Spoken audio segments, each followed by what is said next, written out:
जुलाई में आने वाले बिजली के बिल से परेशान सार्फिन के लिए अच्छी खबर।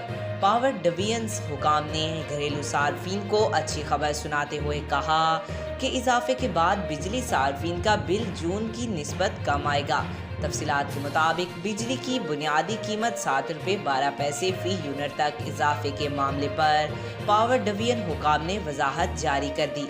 हुकाम का कहना था कि मुल्क में 86% घरेलू सार्फिन के लिए मौसम गर्मा में कोई इजाफा नहीं होगा कि इलेक्ट्रिक सार्फिन को 177 अरब रुपए की सब्सिडी दे रहे हैं, जबकि डिस्कोज सार्फिन को 313 अरब रुपए की सब्सिडी दे रहे हैं। मेंबर नेप्रा मकसूद अनवर खान का कहना था कि डेटे के मुताबिक 65% सार्फिन पर इजाफे का इतलाक नहीं होगा।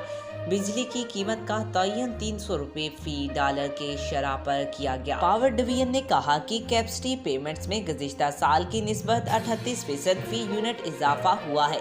घरेलू सार्फिन के लिए 990 अरब रुपए की सब्सिडी दी जाएगी। 86% घरेलू सार्फिन को 4 से 7 रुपए तक रिलीफ दिया गया है और डिस्कोज के सार्फिन को 730 अरब रुपए की क्रॉस सब्सिडी फराहम कर रहे हैं। चेयरमैन नेप्रा का कहना था कि हम तो टैरिफ बढ़ा रहे हैं, फिर ये कम कैसे हो रहा है।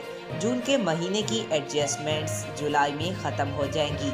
आज तक के लिए इतना ही। मज़ीद ऐसी मालूमाती वीडियो देखने के लिए हमारे चैनल को सब्सक्राइब करें।